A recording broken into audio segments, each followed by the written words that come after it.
Yo les dos, ça m'appelle Steven dans le milieu et aujourd'hui je me suis enclenché pour vous donner mon avis en bref sur la série Dispatches from Elsewhere, la nouvelle série donc disponible sur Prime Video depuis 2 jours au moment où je tourne cette critique. Alors c'est une série vraiment honnêtement une grosse claque dans ma gueule, c'est comme ça que je la résumerai tout simplement parce que en commençant la série, je pensais vraiment que ça allait être peut-être la première série Prime Video que je n'allais pas mais alors du tout apprécier vraiment, mais quelle claque, vous le savez si vous me suivez sur Twitter et Instagram, je suis tombé un petit peu sur le cul. Donc dans cette vidéo, sans spoiler bien sûr, on va revenir un petit peu sur ce pourquoi la série m'a fait kiffer tout simplement. Et vous me direz en commentaire si oui ou non vous avez envie de la voir. Et si vous l'avez déjà vu, ben, n'hésitez pas bien entendu à me dire votre avis en commentaire, c'est parti.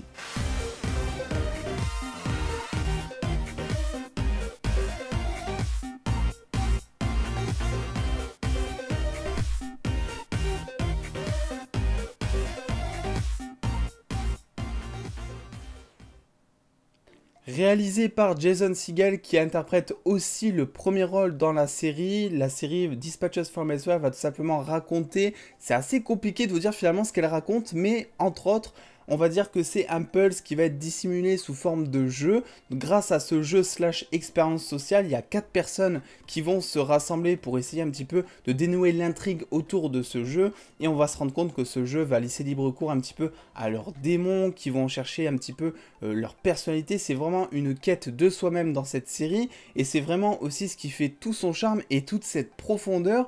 La série, direct, ce que je peux vous dire, c'est que c'est un véritable ovni. C'est que de suite, on commence en fait avec tout simplement, comment il s'appelle, Richard E. Grant qui est sur un fond orange, qui ne parle pas, qui est vraiment comme ça. Donc imaginez, je commence une vidéo pendant genre 1 minute comme ça, sans rien dire, pendant 1 minute.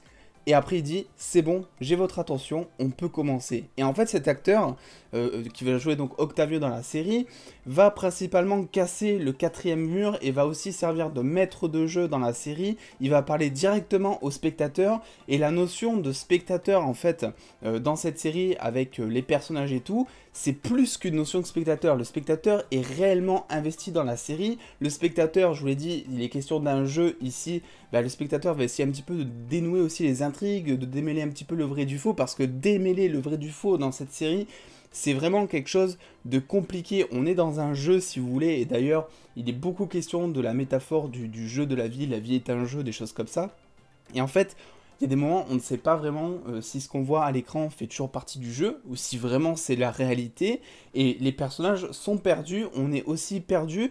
Alors moi ce que j'ai trouvé au début de la série, c'est que ça met énormément de temps à s'installer, c'est-à-dire que au début on va commencer en fait avec donc le personnage de Peter, je crois qui est interprété donc par Jason Segel. Donc chaque épisode va être dédié au début à un personnage, et après évidemment les 4 personnages vont se retrouver ensemble d'une manière ou d'une autre tout simplement. Et en fait ce qui se passe, c'est que pendant une petite partie de la première moitié de saison, on va dire, la relation entre les personnages est vraiment pas ouf. Je trouve que le dynamisme entre les personnages, et voilà, tu trouves pas vraiment, tu leur trouves pas de points en commun, tu sais pas pourquoi ils sont ensemble, enfin tu sais pourquoi ils sont ensemble, mais tu te dis pas, ouais, ils ont ça en commun, un peu comme un groupe de potes, et tu vois pas trop l'intérêt finalement de suivre tous les personnages, et tu te rends compte, bien sûr, après, comme tout, une fois que tous les personnages sont développés, parce que je vous l'ai dit, chaque personnage va avoir un épisode dédié, donc forcément, si on veut voir, je sais pas, un personnage lambda se faire développer, il va peut-être falloir attendre l'épisode 6, parce que la série comporte donc 10 épisodes d'un peu moins d'1 heure chacun, quelque chose comme ça, donc forcément, pour avoir tous les personnages qui sont développés, il faut attendre une certaine partie de la saison passée, tout simplement, et c'est pour ça qu'au début, on se retrouve avec un petit peu de lenteur, surtout que la série, je vous l'ai dit, est un ovni en termes d'ambiance. C'est vrai que c'est totalement hors du commun. Alors, il faut pas trop avoir les pieds sur terre pour regarder cette série, et surtout pour l'apprécier, je pense. C'est une série que pas énormément de monde, je pense, vont apprécier. C'est pas une série qui va faire énormément parler d'elle, et cette vidéo va pas faire beaucoup de vues, je pense non plus. Mais dans tous les cas, c'est une série pour moi à regarder, surtout si vous avez l'esprit ouvert et surtout si vous êtes en quête de fraîcheur. Parce qu'alors là, la fraîcheur, les doses dans cette série, c'est quelque chose que j'ai trouvé, mais alors tout justement fantastique. En fait, il y a une liberté créative qui est prise dans cette série. Il y a plein de choses qui sont apportées et tu sens vraiment que Jason Segel, vraiment, il s'est éclaté en fait à réaliser cette série. Il met beaucoup de sa personne aussi. Il y a un épisode en gros qui lui est dédié, sur sa vie en fait, tout simplement.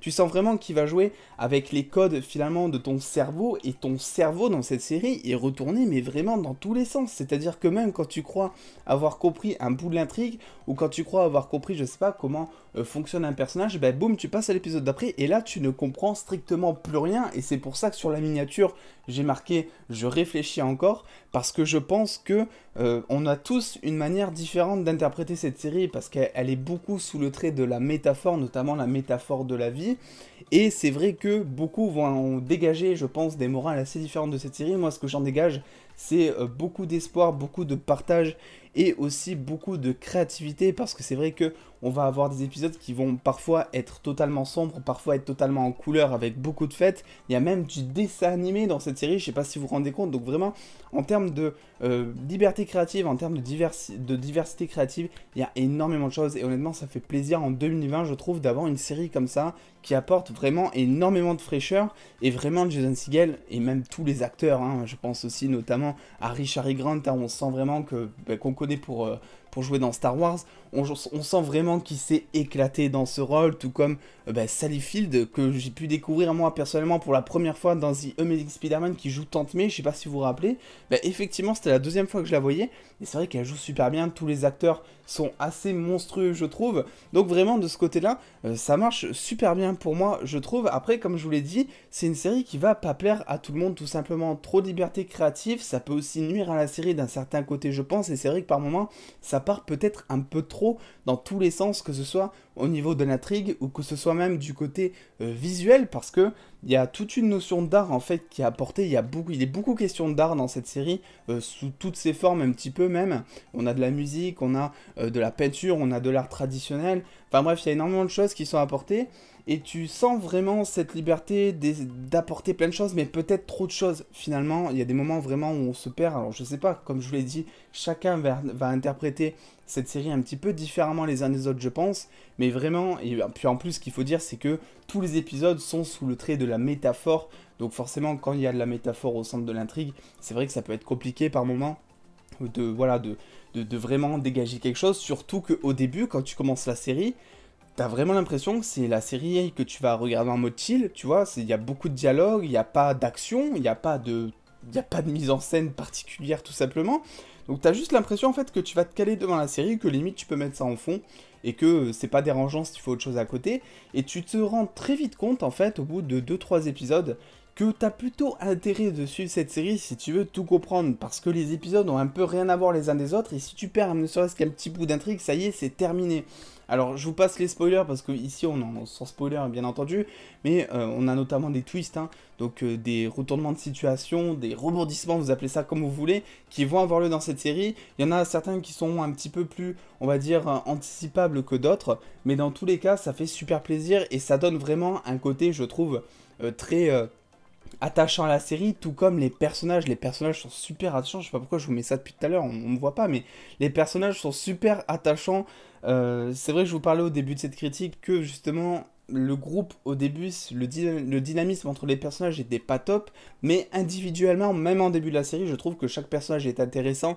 On va avoir un peu l'intello d'un côté, de l'autre on va avoir le mec complètement paumé, de l'autre on va avoir la fille un petit peu qui est passionnée de l'art mais qui est un petit peu rejetée par la société. Et en fait c'est que des personnages qui ont vécu des drames entre guillemets, et qui, d'une manière ou d'une autre, essaient de se raccrocher, on va dire, à la corde de la vie. Alors, je sais pas si ça existe comme expression, ou je pense que je viens tout simplement de l'inventer, mais voilà, elle essaie en tout cas de revenir dans les rails de la vie, et de retrouver un petit peu le bonheur, les choses comme ça. Il est beaucoup de questions de bonheur dans cette série, et c'est vrai qu'au fur et à mesure où les épisodes avancent, franchement, c'est que du kiff, les personnages sont attachants, et en plus, le groupe, entre eux, fonctionne très bien. Alors, je vous l'ai pas dit, mais je vous ai parlé d'un jeu / expérience sociale, c'est tout simplement tiré d'une histoire vraie, cette série. C'est en gros, en 2008, je crois, il y a eu effectivement une expérience sociale à Philadelphie, pareil, sous forme de jeu. Alors, je vais pas vous dire le jeu, parce que sinon, ça va être du spoil, évidemment, mais sous forme de jeu à échelle humaine, en gros, dans la vraie vie. C'est un jeu, par contre, dans la vraie vie, qui a duré, je crois, 3 ans, et il y a eu un documentaire après qui est sorti en 2013,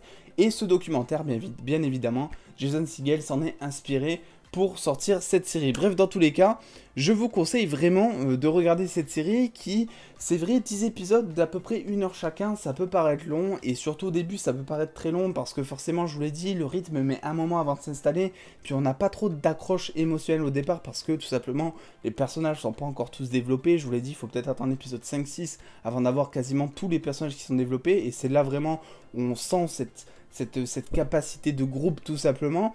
Mais vraiment, je me suis tapé un énorme kiff à regarder cette série. Et bien entendu, bah, j'ai pas fait de partie spoiler, mais il y a tellement beaucoup plus de choses à dire finalement sur cette série que je ne vous dis pas. Mais vraiment, je vous conseille de regarder cette série si vous voulez tout simplement en apprendre beaucoup plus. Bien entendu, je vous invite en commentaire, vous, à me dire ce que vous pensez de cette série, ce que vous avez aimé, ce que vous avez détesté. Et si, tout simplement, vous n'avez pas vu la série, dites-moi si tout simplement ça vous fait envie. Parce que c'est vrai que c'est une série qui est très particulière, mine de rien. C'est une série où la communication est totalement absente, j'ai l'impression. Moi, personnellement, de mon côté, sur Twitter, j'ai vu uniquement Prime Video en parler juste avec un petit tweet. Alors, je sais pas s'ils vont revenir à la charge dans plusieurs semaines ou si vraiment ils vont faire complètement autre chose ou si vraiment ils vont abandonner l'idée, j'en sais rien. Parce que c'est vrai que mettre du temps et peut-être aussi de l'argent dans des tweets, ça peut être compliqué pour une série comme ça qui de base ne va pas intéresser grand monde, hein, il faut aussi faut se le dire, malheureusement, mais bon, c'est toujours comme ça, les séries qui sortent un petit peu des codes actuels, on va dire. Bref, dans tous les cas, n'oubliez pas de lâcher le petit pouce bleu si cette vidéo vous a plu, ainsi que d'aller sur mon YouTube qui sera en description en regardant une petite pub et en me faisant quelques centimes. Moi, ça me fait un petit peu plaisir de mon côté, on va dire. Et en attendant les dos, prenez soin de vous, on se retrouve très vite. Des bisous les dos.